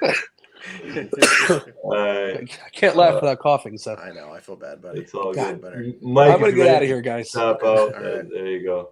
Perfect. Have a good one, Mike. Thank you, everybody. Thank you, Mike, for joining us. Everybody, Mike Tedesco, our WrestleView.com Raw recapper, does a great job. Check him out on Mondays. Thanks, Mike. I'll keep Thanks, Mike, watching. buddy. I'm Get going to be better. coughing after I get off. See you Thanks, All later. right. Rest up. Bye. Take it easy, buddy. Poor buddy. Man, Poor I know. Mike. That has to be so miserable when you're. It's tough. There was many a night. I remember I would call Paul. I'm like, Paul, dude, I can't do this, and I would barely get through a recap or something. But it wasn't when we were doing podcasts. So the fact that we didn't have to do podcasts, I was like, oh god, but it's just to do that plus podcasting, it's just a nightmare. So he's stuck on here for an hour with us, so that was nice. He's a trooper. Mike's an He's a trooper. absolute trooper. I And have to tell you credit to him. something, Go Roy. for it. Yeah. So I didn't get a chance to see the video, but I guess Triple H did not come off well at the press conference. Oh, okay. Let me toss these links over here to you. So Sure. people were tweeting some stuff out. Here's the first tweet you could share if you want, or maybe I could share it. Yeah, you can share it. No worries. Let me get these up here on the screen because I didn't. There's context for this stuff, so I need to see the full clip. But I guess he was kind of pressed on it a little bit, All right. and them answers weren't probably to the standard that I think people were expecting. I think they were expecting along the lines of kind of how Cody answered it, where he was like, "Man, it sucks, and we're all feeling the same way, and blah blah blah." But Right. I guess that was not the case with Triple H. So let me get this first one here up on the screen. Yeah. So absolutely. I guess whenever you can toss this one up on the screen. There you go. So I guess he was asked about, okay, so there was a vote to bring Vince back into the fold, and I kind of forgot about this. And John Alba, I guess, asked him and said, why did you vote Vince back in if you knew these allegations had because I mean, we knew about this girl even before the last time. We didn't know the graphic detail of it, Right. but we knew of her, and he was asked about that. And Triple H, I guess, said, he started talking, kind of deviating about, there's this Netflix deal, and he kind of put those things together. Vince did, and tickets were selling well, but he kind of kept saying this thing like, I don't want to focus on the negatives. Oof. And that was kind of wild. And I guess there was another one too where he opted straight up to not answer another follow up from the same person, John Alba, about I guess it was the same question, but he was kind of dancing around it about like why did you essentially bring Vince back into the fold if you knew this was a problem, kind of a thing. Yeah. So I guess he didn't come off very well. I wish we could get the video. I just didn't have an opportunity to pull a clip like I did with Cody's, but So, I mean, Brett saying that tweet is inaccurate. Maybe Well, that was coming right from John. So, I mean, John's, okay. unless that person recapped it wrong, but they said that it was coming from an article that was put out in January of last year about Triple H being voted unanimously back into the company. Vince There being you voted go. back into it, and then that Triple H's response was, "I don't want to focus on it," and there's Okay. negatives, and then John himself put out a tweet. If you want to hear, I'll toss this one up here. Yeah, sure. We'll put it Um, back. so let me unshare this one, Okay. and then I Yeah. will grab this other screen Yeah. share of what John. So this is the Uh, actual tweet from the person who asked the question. He said, Paul Levesque opted not to answer my question on Vince McMahon and the WWE board advising against his return last year, wants to stick to the positives. He says after they will do everything possible to ensure proper protocols are in place. So that's coming right from the person who asked the question. okay. Um, so I don't know if there's some miscommunication with what Brett saw or what I'm seeing, but apparently Triple H did not come off very well. I saw Dave Meltzer ranting about it on my Twitter feed as well. So, or sorry, X feed. Never going Well, to call it X. he's gonna go up against. I'm not trying to defend Triple H. I'm not trying to defend Vince or anything like that. But Meltzer's always gonna attack WWE and every possible chance he gets. Because when Tony Khan, I don't know how aware. Maybe I'm guessing you heard the Jericho stuff a couple of weeks back. Absolutely, absolutely, yeah. Yeah, Meltzer never really attacked Tony Khan for his answers as well, which were Which, not. yeah, I know. You That's know, so and yeah. we But I get what you mean. I get what you mean. there's Absolutely, there I get and it. I think that's it's funny. There's a lot of people that don't that there's a couple people I follow that I would call AEW stands, and whatever AEW does, it's great, and whatever the WWE does is terrible. And Yeah. there was a lot of those AEW stands that were very quiet during the Jericho stuff. And I remember there was a leak, like a memo leak, where if anybody came into the arena at AEW shows with Jericho signs alluding Yeah. to the situation that he was involved with, they had to be removed. And a lot of those people didn't comment on that. So it's a dance that a lot of people like to make that pick up. It's very similar to being Republican or Democrat in the United States right now. You pick your team. You're team red or you're team blue, and you Right. don't criticize anybody that's on your team. And you see that on wrestling Twitter of people that are pro Oh yeah. AEW or pro WWE, and it's very uncomfortable and it's very strange and very silly. I But I I personally don't understand it. I mean, we've been I wrestling don't fans either. essentially our whole lives. I get maybe during the Monday Night Wars, like WCW, WWF at the time, maybe to a certain degree, but even at that, fans still watched both and still enjoyed both. But now it's really like if you like WWE, you're not cool, and you got to be with. Anyways, it is Can what it we is. can we put up the comment that Brett made? I wanna push back on this, and I'm not trying to be a dick, Brett. This I'm not. one, Yes, I'm yeah, not trying to attack Brett. I want to make that very clear. I appreciate people that come in here and give us live absolutely. feedback. This idea that you can't ask a board member this question is completely ridiculous. Again, this idea that you get a statement from Endeavor, you get a statement from Vince, and then we're not supposed to ask any more questions. That's complete. Especially, I thought John's question even went a little bit farther than the question that Nick asked to Cody Rhodes. He was asking Cody a question in regards to someone that had executive experience as an executive experience in AEW, and then someone who negotiated directly with Vince versus a lot of people that negotiate with Triple H directly. Like I'm sure CM Punk dealt more with Triple H than Vince. Right. But this idea that you can't ask a board member this question, I disagree with that. And I think the fact that they are having these press conferences, they know they're running the risk. If they don't want this kind of a situation to happen, don't do these press conferences and don't invite media and don't do this and just make it about yourselves. You could easily do you don't have to even call it a press conference. You could call it a post show, and they could just sit down and say, "This is how I thought. This is how I reacted." Blah blah blah. But yes, Triple H is on the board. He was so again, this idea that he's not on the board, that he's not, he's an executive. He is an executive. He is on the board. He was one of the votes. This is why John asked that question. Right. Was why did you vote him back onto the board? And now that has changed. Obviously, I know the context in which Brett is saying, and that has changed. Now it's on the umbrella of Endeavor, and now it's under TKO. But at the time, a lot of that stuff had not gone down yet. So there was already a separate investigation going on internally with the WWE that was happening. So again, these questions I think are fair game. And this idea that we can't do this because it's wrestling and it's not politics, or it's I disagree with that. But Yeah. it's good that these questions are going to be put out there, and there's at least some statements. And I thought Cody did a good job. I haven't directly seen. I will say this. I did not exactly see what Triple H said, and neither did Roy. We're just going off of what people are putting on Twitter at the moment. Yeah. So maybe it came off a little better than how people are describing. So as soon as we're done, I'm going to go and watch that. But and Mike just said, I just saw the clip. Triple H should have had a strategy for this inevitable question. It wasn't even a half decent evasion like Nia Jax gave earlier. Yeah, Nia Jax was doing what I would call word salad, where you just say something, but it doesn't have anything to do with the question that's being asked. And you just kind of go, I'm going to go right, and I'm going to deviate and just kind of say, well, I'm very happy to be here, and I'm a part of the roster, and this is a big show, and we're in Tampa, and blah, blah, blah. Yeah. So, I get it. But, this idea, it concerns me when people don't think these things should be asked. That to me, that's more scary, that we're just going to be like, oh, we'll just sit back and let an investigation happen. That's internally happening, by the way.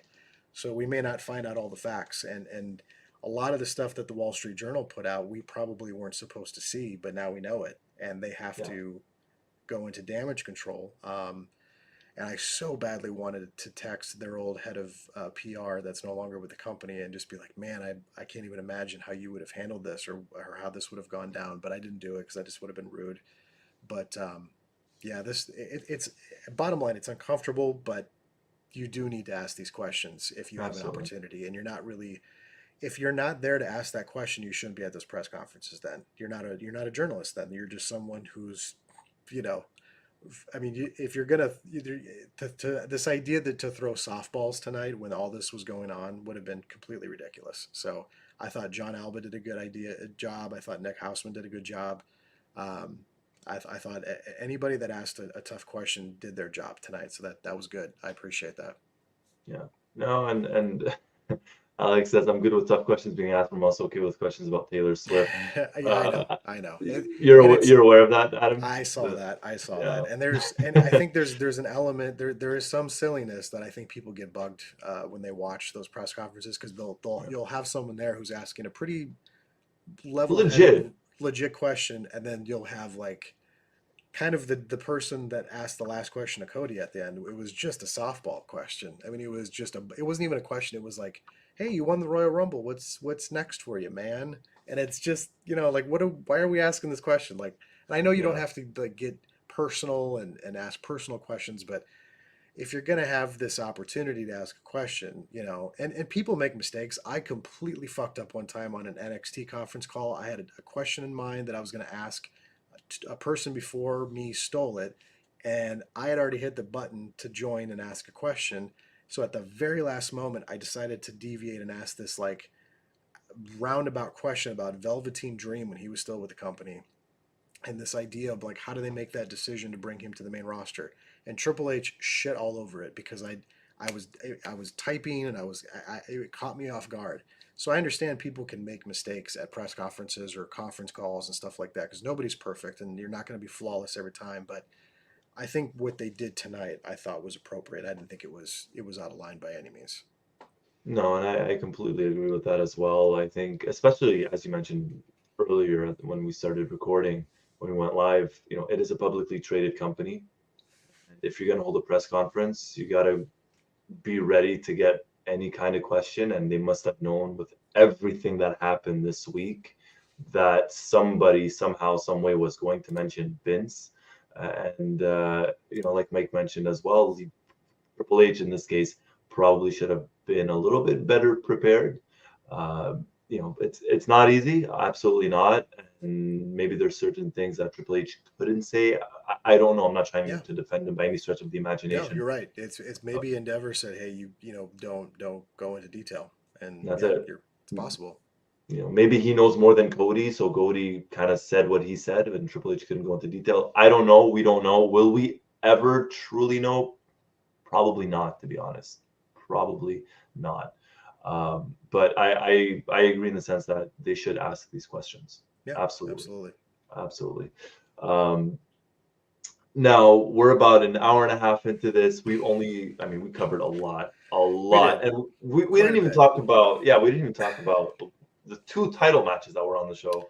Uh, I mean, really is there much? I mean, the Fatal Four Way. I think I texted you. I'm like, why did this even? It happened. was. I mean, you knew Roman was going to win, which is Yeah. fine, but it was kind of clunky. I wasn't. I mean, the finish was cool with AJ taking the bump on the top rope and then setting up the finish with LA Knight. I thought that was good, but it felt like very much like, why are we doing this? They could have maybe done something else. I thought the match with Kevin Owens and Logan Paul was actually very good, and I loved the moment of Logan Paul yelling at Corey Graves and going like, "You told me I couldn't superplex Kevin Owens. Well, watch this." And then Kevin Owens reverses, hits the brainbuster. I thought that was good. I loved. Some people were shitting over the finish, but I loved the fact that he took the brass knuckles from Logan Paul, used it against him, and still lost. And then he was still kind of smiling about it because he was like, who gives a shit? And then he throws him through the announce table. And I love the shot of Kevin walking away smiling, going like, whatever. Like, I thought that was good. But I was really let down by that Fatal 4-Way. And huge AJ Styles fan, huge Randy fan. I've enjoyed, from what I've seen, the stuff that Roman has done, but haven't seen a lot of LA Knight, so I can't really judge too harsh or not. But um, you know, He's it just didn't feel like it was very necessary. No, it wasn't. But I think because, Roman didn't really, I mean, unless my memory's completely failing me, Roman did not defend the title at Survivor Series. He wasn't there. So for them to not have a title match at Survivor Series, not be at the Rumble, he's probably not going to defend it at the Elimination Chamber in Australia. No, yeah, no, So I think they had to do something here. LA Knight's the most, I think, I don't, and guys correct me in the chat, but I think LA Knight's probably the most over guy out of those four. He's super over, very, very popular. The fans love him. But were we expecting a title change, especially so close to WrestleMania? It's a fatal four-way. Roman's held the title for over 3 years. He's not going to lose it in a fatal yeah, four-way match. Um, did it have to be on the show? No, but especially now with Seth being injured, I think they kind of had to have a title match on the show. But yeah, it was probably the my least favorite match out of the four yeah. I at would the agree. Rumble. I would agree. And I know you enjoyed the Logan Paul match, right? Logan Paul versus Yeah, it was Kevin good. Owens was pretty good. I enjoyed it. I'll go as far as to say that this was probably Logan Paul's least impressive match so far in the WWE. And Was and this I his mean that first? Was this in a like good his way. first singles match, or has he done a lot of? No. He's had Okay, a couple. He's had versus Ricochet that comes to he mind. had Ricochet, and He, then he beat Rey Mysterio, right, for the title. yeah, Okay, Mysterio as well at okay, Crown Jewel back in September. And I'm not saying it was a bad match tonight, absolutely not. But just like he's been so good since coming in, super impressive. But yeah, it's not that I hated the ending. I understand why they did it. My guess is we'll probably end up getting some sort of a rematch. Uh, but I guess because, four matches on the show, we knew that we were not going to get a title change versus Roman. You kind of figured we weren't going to get a title change tonight for the U.S. title. So something about it, I didn't enjoy it maybe as much as others, but I certainly didn't hate it. But I think the rematch will probably be a little bit better. yeah. Uh, I mean, that there's been this kind of cloud of like, I think people are waiting for Logan to kind of mess up because how dare this guy come in and be this good, and yeah, he is. I mean, it's I really paid close attention to his high flying stuff tonight, where he was hitting stuff off the top rope, and he hits it so clean for someone that is just so new to this, and like, because like we've watched guys that are fairly seasoned mess Mhm. stuff up off the top rope, and he just looks like he just knows exactly how much air he needs to hit, and how, I mean, he was hitting Kevin absolutely perfect and clean. The moonsault stuff, even the submission stuff, the transitions, Yeah. like he's very very good. And I think that bugs people because the Pauls are easy to hate. Probably Jake more than Logan. Jake is just a very very hateable person. Yeah. So I think people kind of combine that with Logan, but Logan also can be a dick. But Oh that's yeah. why they present him that way. They don't try to present him as like a baby face, Yeah. So they know what's working. But I'd like to see more, obviously, but yeah, I thought it was a lot better than the Fatal 4-Way match. I'll be honest. It just Oh yeah. Fatal 4-Way just kind of felt like it was there, and like it didn't. I guess my problem with the Fatal 4-Way, Roy, was that it didn't seem like anybody that was in that match seemed interested. It seemed like they were fired up for their intros, and then as the match started, it just didn't seem like they were interested. And I'm like, well, why should I? I was on my phone half the time. I was like, all right, Yeah. like I knew Roman was gonna win. I was waiting for the setup. I got it. Great, done. Like I just yeah, Yeah. that was probably the low point of the show for me was that match, which sucks because it's such an important title. But Of course. yeah, wasn't feeling it. It's unfortunately a lot of Roman's matches lately have been like that. Yeah, Not necessarily bad matches, but he's not going to lose the title, and that at one point the other guy's going to hit his finisher, 1, 2, and then either Solo or Jimmy or at the time Jay, someone was going to interfere, and that would have been and that's that. And to a so certain degree, that's what happened tonight. and hopefully they add that sense of like doubt going into Mania with Cody picking him. And then I don't know if they're going to do something with The Rock and Roman at all, or if they're going to get him involved. I don't know, but there's a lot of questions. But I'm intrigued to see it. I'm looking forward to it. I'm not that person that pays attention every week like I used to, but if they can get someone casually interested, I think they're doing a pretty good job. So I'm looking forward to There it. you go. It's no, the product's been as good as it has been probably for the last 10 years, Yeah, I maybe even remember a you little saying bit that. more. Yeah, Yeah, it's been good, especially the last couple of weeks. And it's a good time to be a wrestling fan, especially now going into WrestleMania season if you're yeah. particularly just a WWE fan. But yeah. On that note, Mike, sorry, Adam, any final thoughts? Did you have any expectations essentially going into the Rumble? Like, were you let down? No, I mean, I was a little let down at the pacing of the men's match for the second year in a row. I remember we had this conversation last year of like, it just kind of seemed like they don't know how to pay it. There for a long time, they seemed to understand how to book that match, Mhm. and I don't know if the thought occurred to me, and maybe I'm wrong in thinking this, but now we're getting two Royal Rumble matches in the same night, so we're Yeah. getting the same presentation but with vastly different characters. But I don't know if it's hurting one of the matches by having two in the same night. And I remember there was the moment of thinking like, okay, this is cool because I'm sure there's a lot of female fans that are like, well, what about my Royal Rumble match? And they have something to look forward to. And for at least for me, for 2 years in a row, the women have outdone the men, and the men traditionally were the standard bearer because. And I will say this though, they open the show last year with the men's Royal Rumble match. I'm pretty sure they Yes, they opened. did. Yes, when Cody won, yes, they did. I liked that they closed with the Royal Rumble this year. I thought that was a better choice because had they closed with the Fatal 4-Way match, Oh God, yeah. that would have been a terrible Stinker. way, absolutely terrible. So and maybe it was because last year they didn't have a big title match from what I recall to book, No, they so didn't. they had to, maybe they felt the need to do that. But I like that they ended it with a Rumble match. But I don't know if that's going to cause a problem in the future. If that you're doing two in one night, maybe it's overkill, maybe it's oversaturation. I don't know, but the women's match, they just seem to pace that better. Even though I told you in many messages, I'm like, wow, this is Yeah. sloppy as fuck. Yeah, yeah. Like there was a lot of Yeah. spots that were just being missed. There was people moving too quickly and trying to hit spots and hit transitions, and it was just messy. But despite how messy it came off at times, it overall It was, worked. I thought, the better Rumble match. But I don't know. I love the Rumble. It's my favorite. I to me I mean it's Paul will probably laugh when I say this because it was the easiest show to cover because all you had to do was put in entrant number 7, Roy Nemmer, and then I would just have to write when Roy would get eliminated, Yeah. and I wouldn't Yeah. have to do all the detail. I mean, you could, and I know Mike is a way better recapper in that context than I was, because I was like, Paul, do I really have to recap with them punching and suplex? Like, everyone just wants to know who's entering, who's got eliminated, blah blah blah.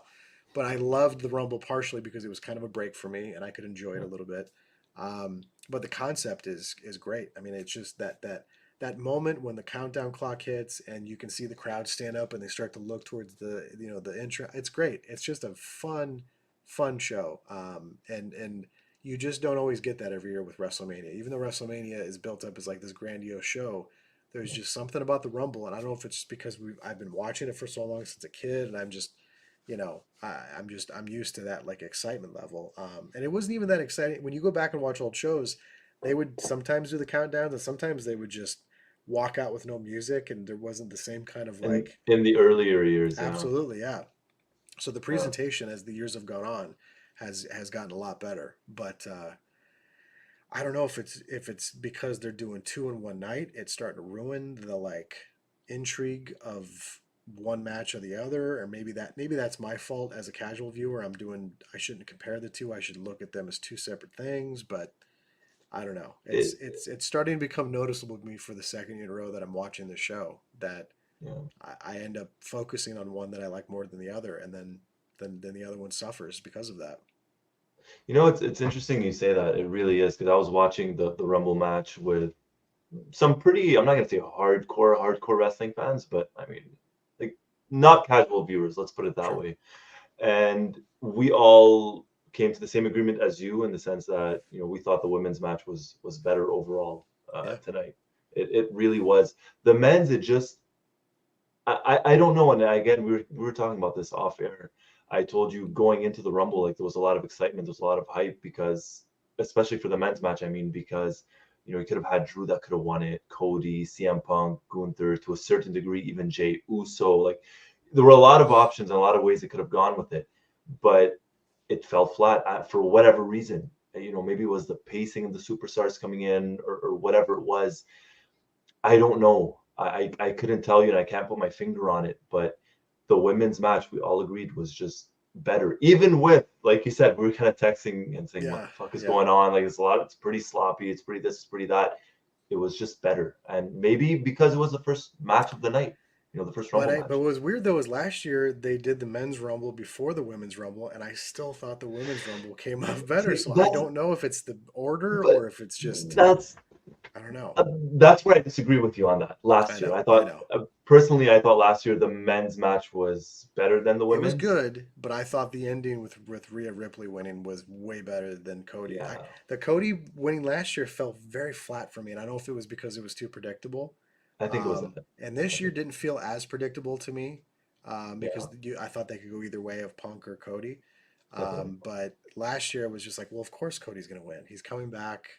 They're going to do they got to do it. But with Rhea Ripley, the context of her winning and the way the sequence, I just thought that was better. But it's fine. That's good. It, That's healthy to have different opinions, Roy.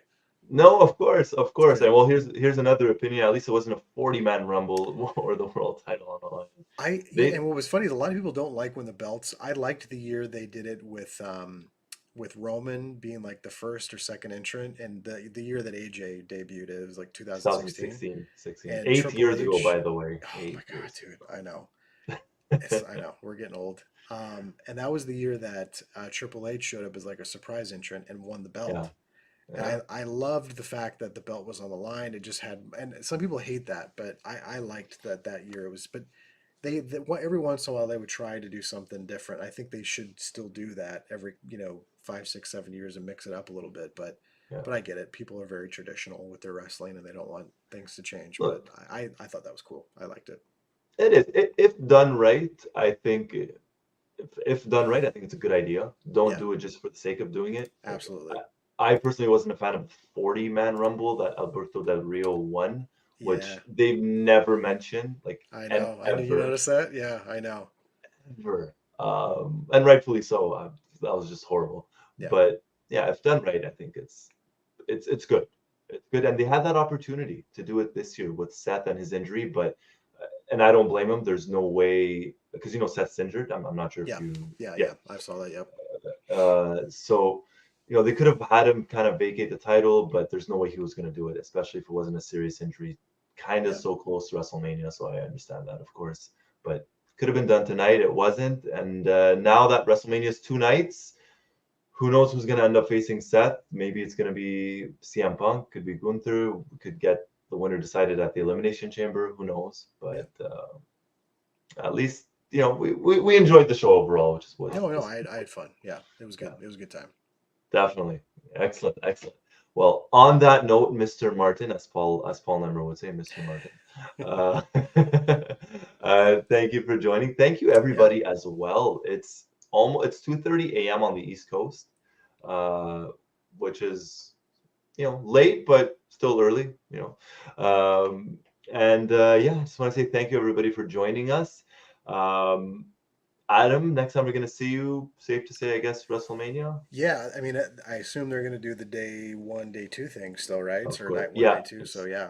2 I'll nights. definitely make some time. And I got to tell you, dude, I love that they're doing Saturday shows. I say this every time I do these podcasts, but I'm so jealous that you guys get to do these on Saturdays because Sunday nights would just be terrible for Brutal me. for It would just, Mondays. I'd be getting to bed around this time of the night and, get 3-4 hours of sleep, and it would just I love that they do Saturday shows, so I'm on That's board good. for Saturday for sure. If you'd like, it's an open invitation. You know that. I mean, Elimination Chambers next month at 5 a.m. Eastern. I If you, I remember doing it. When they started doing Australia shows, those super shows. yeah. I did a show with Paul actually, and woke up at I think it was like 3:30 in the morning, because I'm an Wow. hour behind Eastern Standard Time. So I woke up at like 3:30 and started covering the show, and then Paul and I did a podcast in the morning, and it was wild. But yeah, it's Brutal. that's a different thing. Yeah. That's Yeah. brutal, but it is a worldwide company, and it's fair that they Yeah, get a absolutely. pay-per-view They're that are global. premium. Yep. They are. Yeah. All right. I'm not going to keep you any longer, Adam, and everybody else as well. Thank you, everybody, for joining us. Hit the like button, hit the subscribe button, and hit the notifications button as well, because you never know when we're going to pop up. You never know when we're going to have Mr. Adam Martin himself, the living legend, on the show. So stupid. On that note, it's what we do. It's what we do. I Thank know, you, I know. everybody, for joining. My name is Roy Nemmer. This is Adam Martin of Wrestleview.com. Thank you, everybody, and take care. Thanks, Bye, everybody. everybody.